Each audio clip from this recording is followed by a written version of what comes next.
Заврши огласот за нов состав на Државната изборна комисија. Се очекува во текот на наредната недела комисијата за избори и именувања да ја утврди предлог листата со кандидати, а официјалниот избор да го направи собранието. Партиите деновиве се во интензивни комуникации за изборот на свој членови. Ќе се бира нов претседател, подпретседател и 5 членови. Претседателот ќе биде од редовите на најголемата опозицијска партија, а како најсериозен кандидат се споменува името на Александар Даштевски, кој во 2006 година беше член на комисијата. Подпредседателот ќе биде од редовите на ДУИ. ВМРО-ДПМН ќе предложи уште еден член на комисијата, СДСМ тројца, а едно место во ДИК ќе добијат и Алијанса на албанците Алтернатива. Поранешниот председател на ДИК Александар Новаковски вели дека со ова дефинитивно нашата држава го напушта концептот за професионализација на ДИК.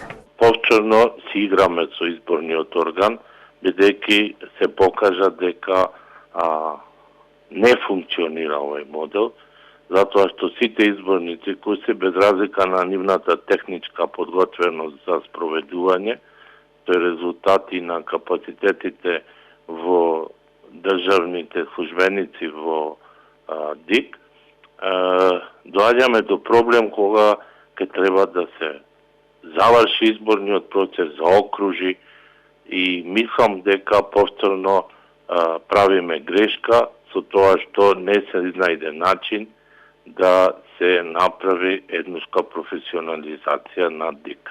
Загрижува и фактот што не се почитуваат ниту препораките на ОПСЕ и ЕУ, кои на неколку наврати апелираа за професионализација на највисокиот изборен орган.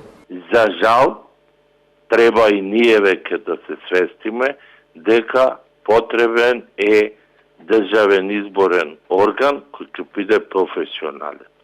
Во сите други случаи ДИК ќе биде подлежен на политички притисоци. Новиот состав на ДИК треба да се избере најдоцна до крајот на месецов.